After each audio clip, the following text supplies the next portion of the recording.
Hi guys, welcome to Priya Kush vlogs. నేనైతే ఈరోజు పాలకూర రైస్ ఎలా చేయాలో చెప్తున్నాను బేబీస్కి. ఫస్ట్ అయితే ఒక 3 స్పూన్స్ రైస్ తీసుకోండి. అలాగే ఒక 1 స్పూన్ పెసరపప్పు అండ్ కందిపప్పు 2 తీసుకోండి. నేనైతే ఇక్కడ రెడ్ దాల్ యూస్ చేశాను. ఇవైతే ఫస్ట్ వాష్ చేసి పక్కన పెట్టేసుకోండి. అలాగే నేను ఒక కుక్కర్లో అయితే తీసుకున్నానండి. అందులో కొంచెం గీ యాడ్ చేసుకొని జీలకర్ర యాడ్ చేసుకున్నాను. నేను ఫస్ట్ పాలకూర అంతా వాష్ చేసుకొని పెట్టుకొని ఉన్నానండి. అది కొంచెం వేసుకొని కొంచెం ఫ్రై అయిన తర్వాత కొంచెం పసుపు యాడ్ చేసుకోండి.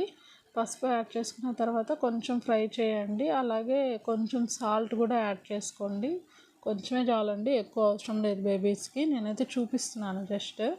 నెక్స్ట్ వచ్చేసి కొంచెం ఫ్రై అయిన తర్వాత మనం ముందుగానే వాష్ చేసి పెట్టుకున్న రైస్ అందులో వేసేసేయండి. రైస్ అండ్ దాల్స్ ఇవైతే కొంచెం ఫ్రై చేయండి. ఫ్రై చేసిన తర్వాత మనం ఎన్నైతే వాటర్ వేసుకుంటామో అంత స్మూత్ అండ్ అట్లా ఆ స్ట్రక్చర్లో వస్తుందండి రైస్. నేను ఇక్కడైతే జీలకర్ర అండ్ వామ్ పౌడర్ కూడా యాడ్ చేస్తున్నాను.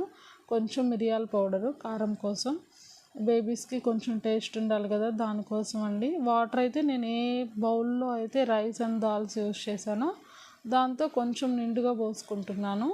కొంచెం స్ట్రక్చర్ అయితే మనకి కొంచెం స్మూతీగానే ఉండాలి. ఒక 6-7 విజిల్స్ అయితే రానిస్తానండి నేను స్మూత్నెస్ కోసం.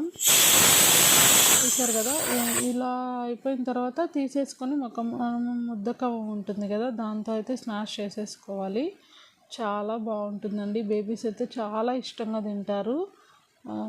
ఈవినింగ్ టైంలో పెట్టామంటే వాళ్ళకి పొట్ట కొంచెం ఫుల్గా ఉంటుంది కాబట్టి హాయిగా నిద్రపోతారు. Thank you so much. నా వీడియోస్ మీకు నచ్చినట్లయితే like, share and subscribe please. నచ్చితే కమెంట్ చేయండి. Thank you.